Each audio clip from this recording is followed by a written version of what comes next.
super cute. You're wearing that orange jacket, those sandals, which I have. You're a queen.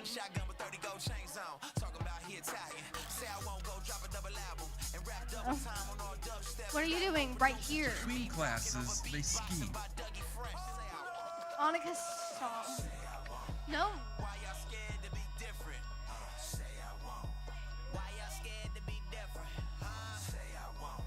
He sees you talking about him. She's like, oh, did you see him right here?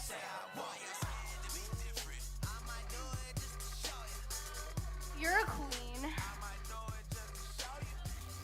I know. Thanks, sister.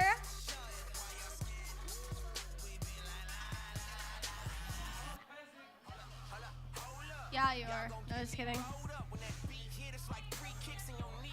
Okay. What? That's an O. Aren't I giving the lesson, Miss Turkey? Yeah.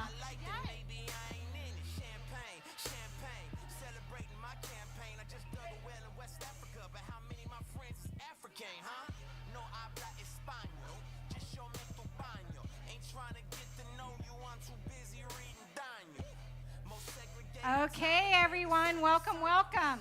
Middle schoolers, how was your game?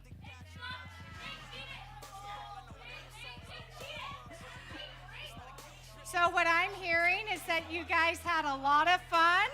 Sounds very exciting. That's what I'm hearing. Okay, so the last 2 weeks, we can go ahead and, the last 2 weeks we've talked about some things that are our favorites. And so if you haven't had a chance, if you weren't part of any of the games up here and you want to be a part of this game, there's a couple little prizes up here maybe. So, so your favorite, we've talked about favorites. Tell the person around you what your favorite candy is. Favorite candy. Okay, first one up here to tell me theirs. Sour Patch. Sour Patch for Dylan. My favorite is what?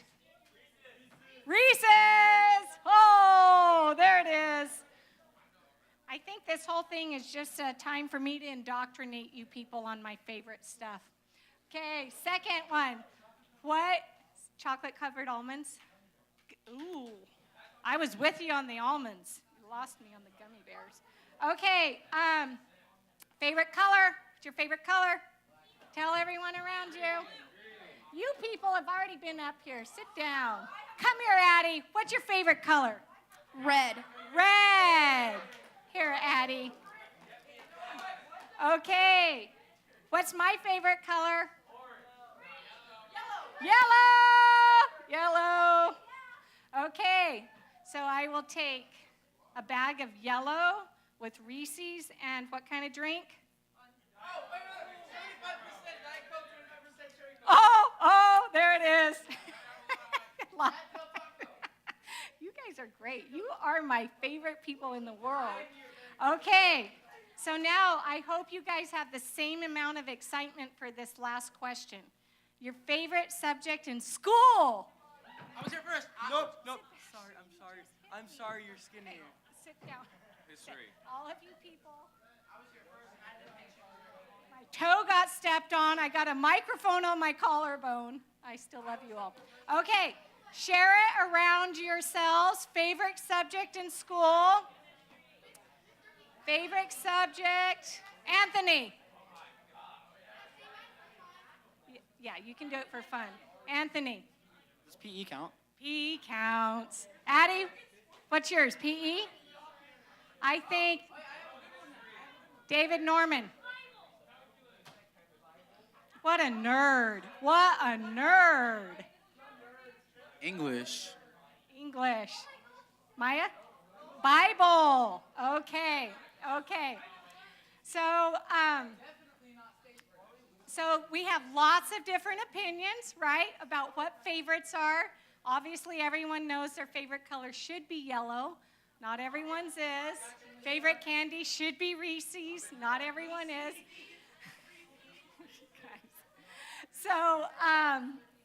So there are things in life that can be overrated, right? So the first week, we learned that trying to be like Jesus was overrated. Instead, we should be training to be like Jesus. Good job. Last week, we learned that a lot of times our actions act like that we think that spending time with Jesus is overrated, right? And that sometimes we let the what, there's two words, the blank can rule over the blank. Leah? Come here, Leah. Come here, Leah. Come on, give me a high five, girl. The urgent can rule over the important. Very good, Leah. That's how the middle schools roll. That's right. Repping them. Okay.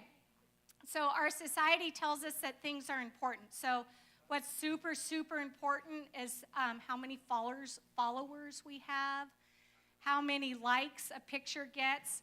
So I have a little story about this. And how many of you know my husband? Okay.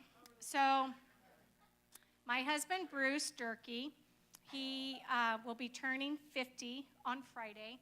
And he, okay, settle down now. So he is an attorney, he's a CPA, and he is all about his posts. So we'll go somewhere, and he'll be like, oh, I've got to get my post on because it is 7 o'clock, and 7 o'clock is when I'll get the most likes. And he'll shut us down because 7 p.m.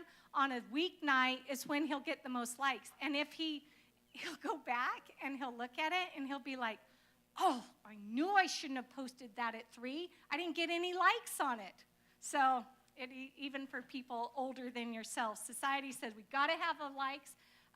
How many of you guys are in sports right now? Fall season sport. So some of you, society's telling you, well, what's super important is how much playing time you get, or how many goals you score, or how many points you make, okay? So society's giving us all this information about what we should value. What all those things have in common, how many likes we get, who's following us, how much playing time we get, is it's all about me, okay? So it's all about me. I'm focused on me. I'm focused on what I look like. I'm focused on what's important to me, and what instead, versus when we're living for Christ, how that looks so different. So let's say I got 2 Coachella tickets, okay? So I got my Coachella tickets, going down, taking the selfies, got all the outfits, got the glitter on, right? The flowers in the hair, whole thing, taking all these selfies. So that's what people would expect if you won 2 tickets. What would be very unusual is if I had won those tickets and gave them away to someone else. That would be totally selfless and totally looking at things a different way. And what's interesting is if I were to do that, or if you were to do that, people would say, oh my word, she's lost her mind. What is she doing giving away those tickets? When we do things that are outside of the norm, it can inspire people and it can make a real difference. And we've got a video that I want to show on that. Between classes, And let's get the they lights schemed down for the video. and conspired. For weeks, the football players here at Olivet Middle School in Olivet, Michigan, secretly planned their remarkable play. Did anybody go, this is a crazy idea? No, everyone was in on it. But the coaches didn't know anything about it. So we were going behind their back. I've just never heard of a team coming up with a plan to not score. It's just to make someone's day, make someone's week, just make them happy. The play, which was 2 plays actually, happened at a home game earlier this month. The first part of their plan was to try to get as close to the goal line as possible without scoring, even if it meant taking a dive on the 1-yard line, which it did. The crowd was not happy. Quarterback Parker Smith. But us kids knew, hey, we got this. This is our time. This is Keith's time. Keith Orr is the little kid in the brown jacket. He's learning disabled, struggles with boundaries, but in the sweetest possible way. Because of his special nature, it's no surprise that Keith embraces his fellow football players. Hug, Gabe. What is surprising is how they have embraced him. Hello. We thought it'd be cool to do something for him. Because we really wanted to prove that he was part of our team and he meant a lot to us. Nothing can really explain getting a touchdown when you've never had one before. Which brings us to part 2 of their play. If you didn't see Keith, it's because they were so protective of him. But he was in the middle of that rush. And when you crossed the goal line, what was that like? Awesome. It was like, did he just score a touchdown? Get your camera out. I'm like, oh, dude, I can't. Keith's parents, Carrie and Jim, almost missed the moment, but they got the significance. Somebody's always going to have his back from now until the day he graduates. She's right. When the football team decides you're cool, pretty much everyone follows suit. Today, Keith is a new kid, although by no means was he the only one who was profoundly changed. What was it like for you? It was like once I saw him go in, I was smiling about here. Wide receiver Justice Miller. Like nothing could wipe that smile off my face. Why did it affect you so much? Because he's never been cool or popular, and he went from being pretty much a nobody to making everyone's day. Justice admits the play wasn't his idea. I would have not really thought about that. He says it never crossed his mind to give Keith any glory. Well, I kind of went from being somebody mostly cared about myself and my friends to caring about everyone and trying to make everyone's day and everyone's life. Which may just make that touchdown the most successful football play of all time. Steve Hartman on the... Yeah, isn't that cool?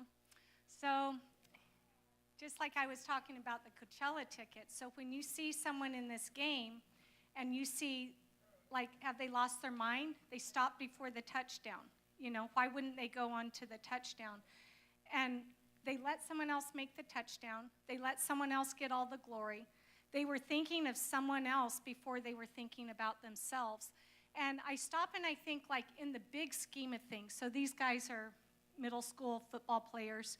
So let's say the guy who had the ball went ahead and made the touchdown, and life went on, and he's 40 years old, 50 years old. Would have he ever remembered that touchdown? Would it have made any impact on anyone else's life? No, of course not.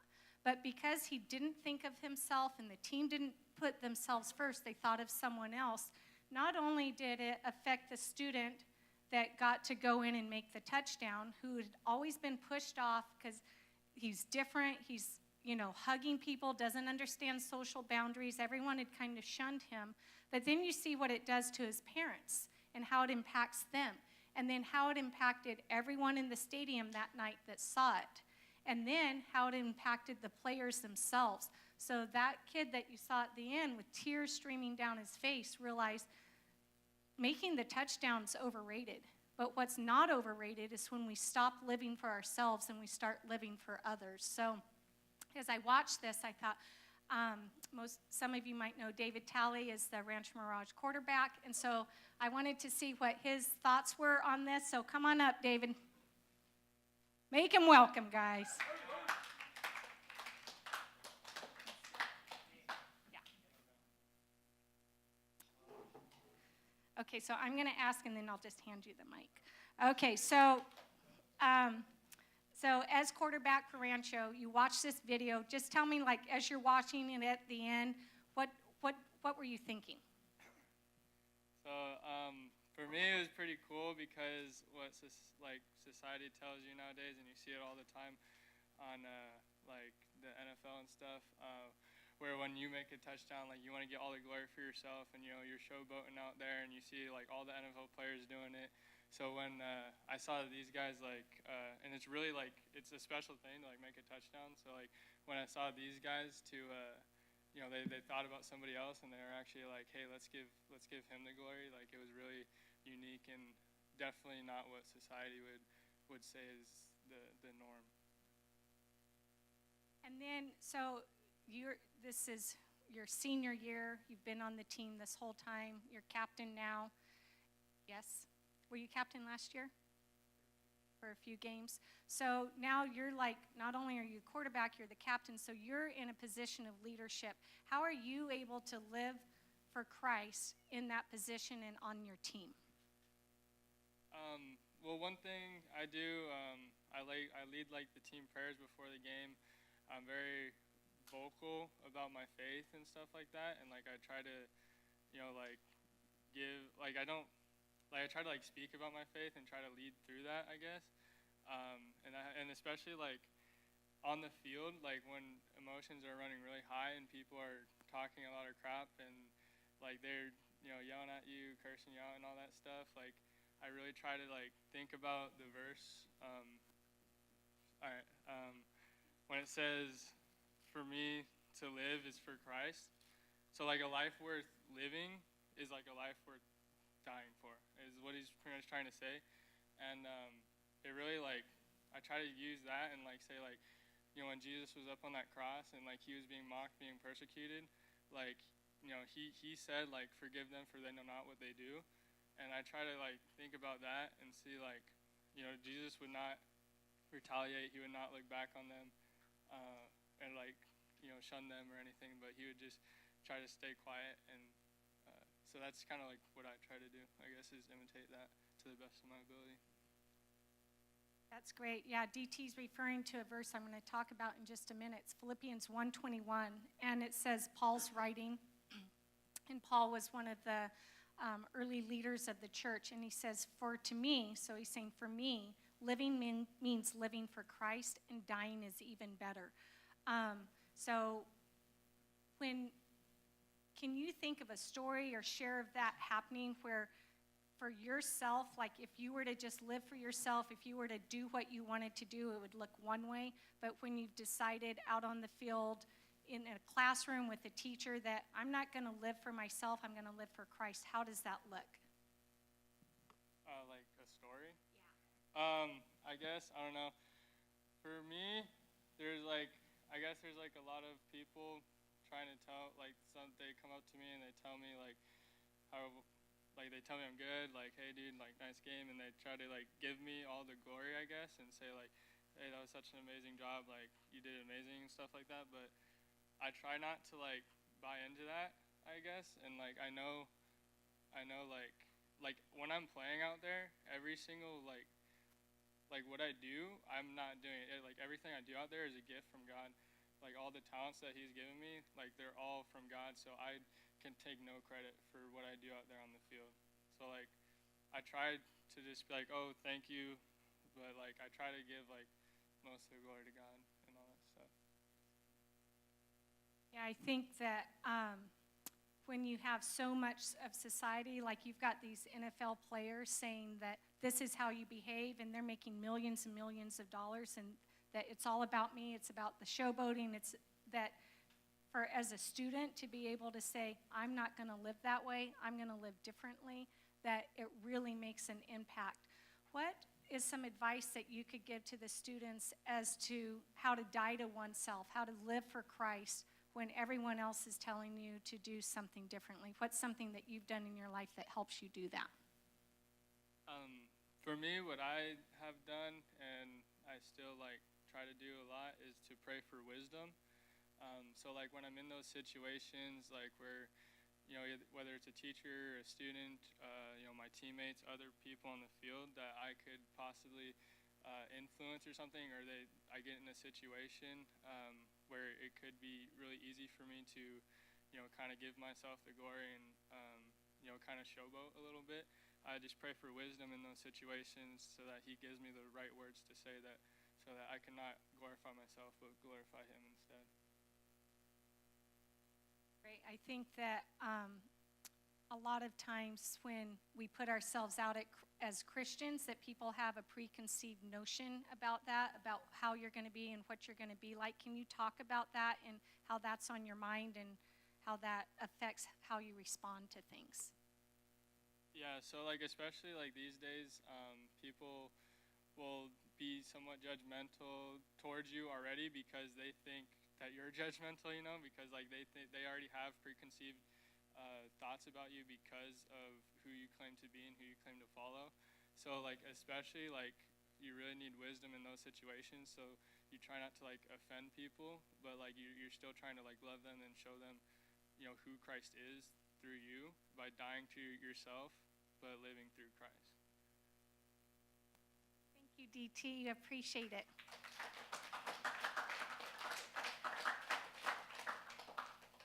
So I think what's so cool, what he spoke about, is that a lot of times, if you're someone who says that I'm going to follow Christ, they're looking for you to be judgmental or harsh and that kind of thing. And when we die to ourselves and say, I'm not going to be that way, I'm going to show love. And a lot of you are in public schools, and so you hear things that go completely against what you believe. And so we have that thought of, I'm going to pray for wisdom in that moment because they know I'm a Christian. And so what I say reflects directly upon Christ. So if we're able to not talk trash back and not answer back harshly, but answer where we die to ourselves and that we're living for Christ, it makes a huge impact, as we've seen, in that video where they're like, it's not about the touchdown, as special as that is, it's about making an impact. And what those kids, what DT, what a lot of Christians have realized, what Paul realized, is that all these things that the world values, the likes, the playing time, the interviews, all that stuff, in the end, it's totally overrated because it doesn't last for eternity. It doesn't make an impact and help people feel that they're loved. And Paul, the Apostle Paul that I was speaking about, he understood this in an amazing way. How many of you guys have heard of ISIS before? Okay, so it's that terrorist group, and they're known for beheading Christians. Paul, back when he was before his name was changed, he was called Saul, and he was in the early church, and he was doing the exact same thing to Christians. So he was a Jew, and he thought that God wanted him to go, and any of these Christians, he was beheading them. He killed a lot of Christians. He persecuted them until God got a hold of his life and changed his life, changed his name. And so then he used that same fervor to tell people about Christ. And that Philippians 1:21, for me, living means living for Christ, and dying is better, even better. And what's interesting is that Paul realized that while he was living, he was able to help people, he was able to make a difference, but it would be so much better for him if he died, because at that point he was being persecuted within inches of his life over and over and over again. Paul was whipped 39 times. When you're whipped 40 times, you die. They did that to him 5 different times. So they beat him until he was almost dead, and that kept happening. He was in prison. A lot of his letters, books of the Bible, were written from prison. And so for him, he's like, I would much rather die, because if I die, I get to be in heaven. All this persecution stops. But he realized that if he died, then he wasn't able to spread the good news and to tell people about Christ. So that's where that comes from. So when he's talking about dying to himself, like, that's an incredible example for us to do. And what's interesting about Paul is that Paul had all the things in that society that one would, all the likes, all the followers, to put it in today's terms. And he says in Philippians 3:4-6, he says, though I could have confidence in all my own effort if anyone could. Indeed, if others have reason for confidence in their own efforts, I have even more. So he's saying, like, these people think they're all that. I'm all that and a bag of chips. Let me tell you. He's like, so remember, he was a Jew. So I was circumcised when I was 8 days old. I'm a pure-blooded citizen of Israel and a member of the tribe of Benjamin, a real Hebrew if there ever was one. I was a member of the Pharisees who demanded the strictest obedience to the Jewish law. I was so jealous that I harshly persecuted the church. As for righteousness, I obeyed the law to a fault. So he's saying, I had 3 million followers. I had all these likes. I was an influencer. I made all these touchdowns. Like, all these things that we value, Paul's like, I had that and then some. Like, I was the guy. And then he goes on to say it was all trash. None of it means anything. It was all overrated. Paul wrote almost half of the New Testament, and he's very frequently considered outside of Jesus to be the most important person in the history of Christianity. So Paul had it all going on. Paul wanted to live a life that was worth living, and he knew all those things were overrated. So what would happen if you woke up every day and you said, Lord, how can I die to myself? What would that look like in my life today? How many times do I go through the day and all I'm thinking about is what I want, what people think about me, how they're responding to me, am I getting what I want? If we woke up in the morning and said, Lord, I just want to die to myself and I want to live for you, how would that look like in your life? What are the things that I should be focused on that are important and not just urgent? And I can tell you, most of those things that are important have to do with people and our relationship with them and being aware that there are people out there that are hurting and don't know Christ.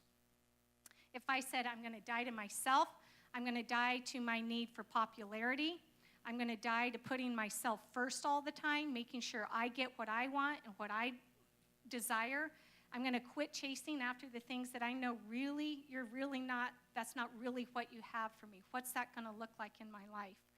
A lot of small steps in the right direction. One day you're going to be able to look back and see the great distance you've traveled. So it's not like all of a sudden I'm like, saving baby orphans and, all these huge things, but just every day where I'm like, no, I could give my seat up. I could let that person, instead of like going for the door first to get in line first, I could let them go first. So all those little things where I'm saying, what I want right now, I'm going to put down so that Christ is able to shine through me.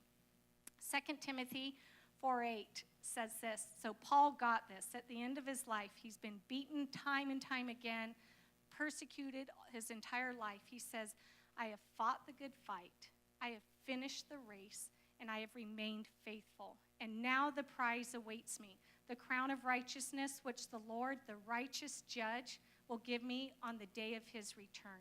And the prize is not just for me, but for all of those eagerly looking forward to his appearing. So Paul didn't try to run the race, he trained. Paul didn't give just his time to God, he gave him his heart. And Paul didn't just live for Christ, he died for him. He fought the good fight, he finished the race, and he was not overrated. He put what was important. So if we think of this and we look back to the video and we think, what would that look like in my family? If everyone in my family was dying to themselves and putting Christ first, what would that look like in that dynamic? And then you think of, what would that look like on my team? Instead of like, I've got to get the most playing time. It's got to be about me. I'm not going to throw to that person because they're not very good. They don't catch it, won't improve my game. What if we flipped that and said, that person needs some time, they need some encouragement, I can help them? What would it look like in our school? We're early on, we probably haven't had a lot of it yet, but the fights that happen all the time because it's about me and what I want and what I desire. So how would that change how our whole entire school looked if we said, I'm going to die to myself and I'm going to live for Christ? And we can't change our whole school, we can't change our whole family, we can't change our whole team, but we can change ourselves. And if every person did that, if everyone said, I'm going to stop being selfish, I'm going to look for things that are important, like truly important, it could change everything. And I think that just to think of Paul and his example, that it's a great example to follow. And as we go into our small groups and we start saying, like, I think I need to be doing this differently. I think I need to have a different view of my social media.